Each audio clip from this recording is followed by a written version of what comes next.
শ্রী শ্রী রামকৃষ্ণের মানব প্রেম। স্বামী চৈতন্যানন্দ।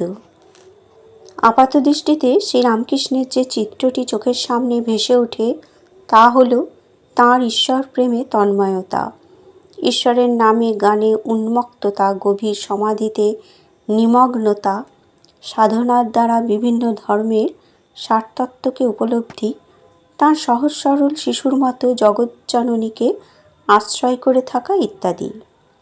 শ্রীরামকৃষ্ণের জীবন পর্যালোচনা করলে দেখা যায় তিনি গভীর সমাধির অমৃতসায়র থেকে ক্ষণিকের জন্য বুথিত হয়ে বিদ্যুৎ ঝলকের মতো যে অমৃতময় বাণী শুনিয়েছেন তাই স্বামী বিবেকানন্দ মানসপটে ধরে রেখেছিলেন।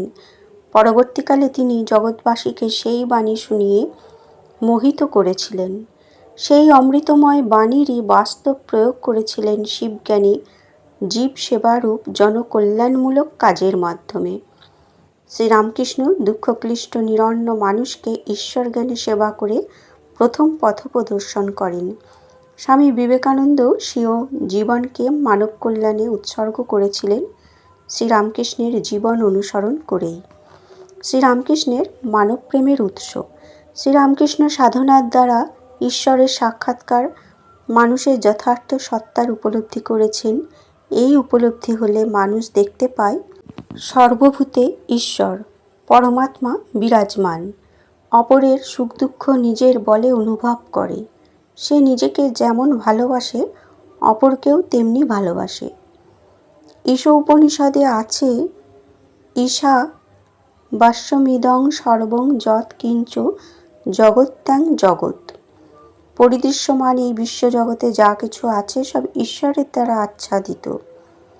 শ্বেতাসত্তর উপনিষদে বলা হয়েছে, স্বয়ং প্রকাশ পরমাত্মা অগ্নিতে অবস্থিত, যিনি জলে ঔষধিতে অবস্থিত, যিনি নিখিল জগতে অনুপ্রবিষ্ট।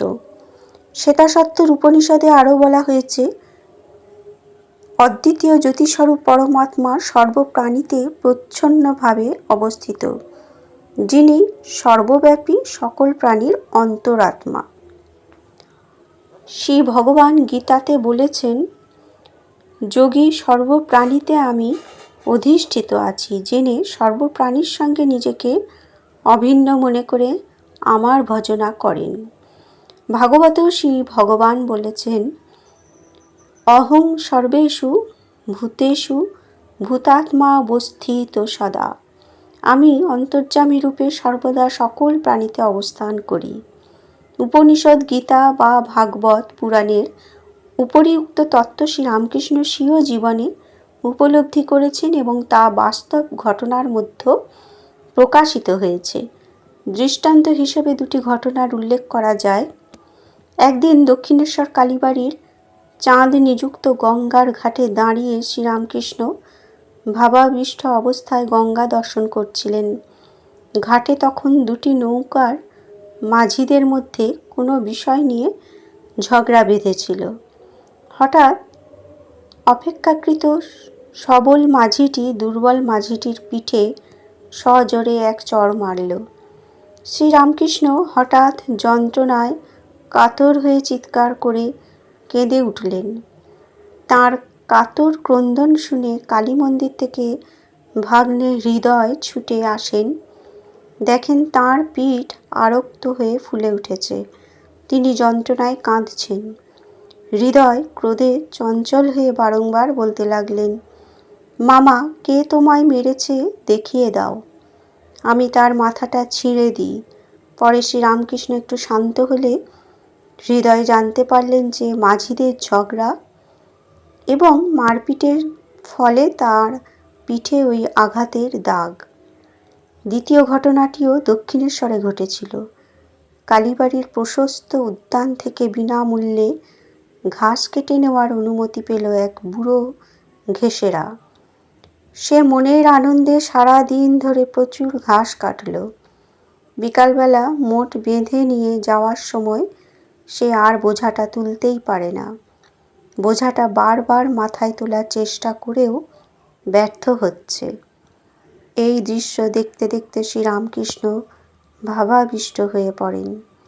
তিনি ভাবলেন, অন্তরে পূর্ণ জ্ঞান স্বরূপ আত্মা বিদ্যমান এবং বাহিরে এত নির্বুদ্ধিতা, এত অজ্ঞান। হে রাম, তোমার বিচিত্র লীলা। এই কথা অস্ফুট স্বরে বলতে বলতে সমাধিস্থ হলেন। সকল মানুষের, সকল প্রাণীর প্রতি শ্রীরামকৃষ্ণের যে প্রেম, তাঁর উৎস হল বেদান্তের প্রতিপাদ্য বিষয় ব্রহ্মানুভূতি। সকলের আত্মা স্বীয় আত্মা বলে বোধ, সকল মানুষের সুখ দুঃখ নিজের সুখ দুঃখ বলে অনুভূত হওয়া। এই একাত্ম বোধের উপলব্ধি থেকেই স্বামীজি সখার প্রতি কবিতায় লেখেন, ব্রহ্ম হতে কীট পরমাণু সর্বভূতে সেই প্রেমময়, মন প্রাণ শরীর অর্পণ করো সখে এ সবার পায়। বহুরূপে সম্মুখে তোমায় ছাড়ি কোথা খুঁজিছ ঈশ্বর, জীবে প্রেম করে যেই জন সেই জন সেবিছে ঈশ্বর। এই দৃষ্টিতেই শ্রীরামকৃষ্ণ সকল প্রাণীকে, সকল মানুষকে দেখতেন। স্বামীজি এই দৃষ্টি লাভ করেছিলেন শ্রীরামকৃষ্ণের কাছে। তারপর নিজের সাধনা দ্বারা এই তত্ত্ব উপলব্ধি করে তা বাস্তব জীবনে প্রয়োগ করছেন। শিবজ্ঞানে, জীব সেবায়, বিরাটের পূজায়। বেদান্তের প্রতিপাদ্য বিষয় শ্রীরামকৃষ্ণের জীবনে মূর্ত হয়েছিল জীবই শিব তত্ত্বের ব্যবহারিক কর্মপ্রণালীতে। তাকেই ভিত্তি করে স্বামীজির মানবতাবাদ প্রতিষ্ঠিত। পাশ্চাত্য মানবতাবাদ চেয়েছে মানুষের মধ্যে নতুন নতুন গুণ প্রবিষ্ট করিয়ে শ্রেষ্ঠ মানুষ তৈরি করতে। শ্রীরামকৃষ্ণ চেয়েছেন প্রতিটি মানুষ ফিরে পাক তার নিজের স্বরূপ, যা জানতে পারলে সকল জীবন জিজ্ঞাসার সমাধান হয়ে যাবে। পাশ্চাত্যের মানবতাবাদ বস্তুত জড়বাদী ভোগ সর্বস্ব। মানুষের ঐচ্ছিক জীবনের সুখ দুঃখ ভালো মন্দ সম্বন্ধে সতর্ক দৃষ্টি আধুনিক মানবতাবাদের প্রধান লক্ষণ। ফলে মানুষ স্বীয় স্বরূপ থেকে নেমে আসে পশুর স্তরে। দেহ সর্বস্ব মানুষ ভোগের উপকরণ জোগাড় করতে গিয়ে পারস্পরিক প্রতিযোগিতা, হানাহানি, বঞ্চনা ও প্রতারণার শিকার হয়। এই কারণে দেশে দেশে নানা সমস্যার উদ্ভব হচ্ছে। আধুনিক মানবতাবাদের এই কি অবদান? শ্রীরামকৃষ্ণের মানবতাবাদ পশুর স্তর থেকে উত্তরণ ঘটিয়ে দেবত্বে রূপান্তরিত করে দেয়। মানুষ স্বরূপত ব্রহ্ম, তাই মানুষ তার স্বরূপে প্রতিষ্ঠিত হোক। শ্রীরামকৃষ্ণ জীবনব্যাপী এই চেষ্টা করেছেন। শ্রী রামকৃষ্ণ কথামৃত এর বহু জায়গাতেই তিনি মানুষের অনন্ত ঈশ্বর সত্তার কথা সহজ গল্পের মাধ্যমে ধরিয়ে দিয়েছেন। এই রকম একটি গল্প।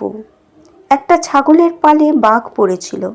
লাফ দিতে গিয়ে বাঘের প্রসব হয়ে ছানা হয়ে গেল। বাঘটা মরে গেল। ছানাটি ছাগলের সঙ্গে মানুষ হতে লাগলো। তারাও ঘাস খায়, বাঘের ছানাও ঘাস খায়। তারাও ভ্যাঁ ভ্যাঁ করে, সেও ভ্যাঁ ভ্যাঁ করে। ক্রমে ছানাটি খুব বড় হলো। একদিন ওই ছাগলের পালে আর একটা বাঘ এসে পড়ল।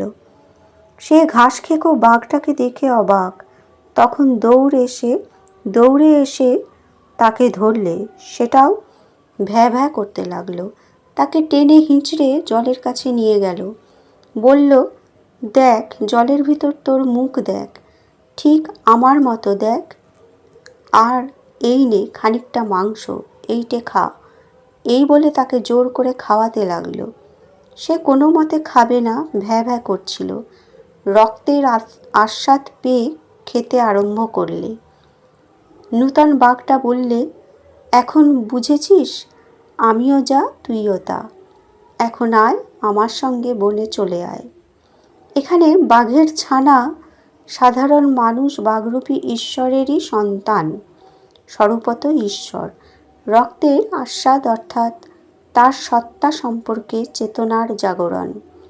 এখানে এই সহজ সরল গল্পের মধ্যে দিয়ে শ্রীরামকৃষ্ণ বোঝাতে চাইছেন মানুষ তার সত্তা সম্পর্কে সচেতন হোক, স্বস্বরূপকে সে জানুক, ফিরে পাক নিজের সত্তা। মানুষ তার সত্তা সম্পর্কে সচেতন হলে অতি সাধারণ মানুষও জানতে পারবে তার মধ্যে অনন্ত শক্তি, অফুরন্ত ক্ষমতা আছে। তখন সে সংসারে নির্ভয়ে বিচরণ করতে পারবে। মানুষের সত্তার পরিচয় করিয়ে দিতে গিয়ে শ্রীরামকৃষ্ণ বলেছেন, তিনি তো সকল ভূতেই আছেন, তবে মানুষের ভিতর বেশি প্রকাশ। মানুষ কি কম গা? ঈশ্বর চিন্তা করতে পারে, অনন্তকে চিন্তা করতে পারে, অন্য জীবজন্তু পারে না। শ্রীরামকৃষ্ণের মানব প্রেম ঈশ্বর উপলব্ধি থেকে উৎসারিত, শুধুমাত্র চিন্তা বা বিচারের আলোকে উদ্ভাসিত নয়। পাশ্চাত্য মানবতাবাদ ভারত সংস্কৃতির এই আদর্শের সঙ্গে মেলে না। আজ বিশ্বের সংকটাপন্ন অবস্থায় শ্রীরামকৃষ্ণ তথা ভারত সংস্কৃতির মানবপ্রেমের আদর্শের চিন্তাভাবনা ও প্রচারের বিশেষ প্রয়োজন। বন্ধুরা, আজকের আলোচনায় এ পর্যন্তই। শ্রীরামকৃষ্ণের ঈশ্বর প্রেম প্রবাহ সর্বস্তরে এই বিষয়ে পরের ভিডিওতে আরও আলোচনা তুলে ধরা হবে। ঠাকুর এবং মা ও স্বামীজির চরণে শতকোটি প্রণাম জানাই এবং সকল শ্রোতা বন্ধুদের আন্তরিক শুভেচ্ছা জানিয়ে আলোচনা শেষ করলাম। ধন্যবাদ।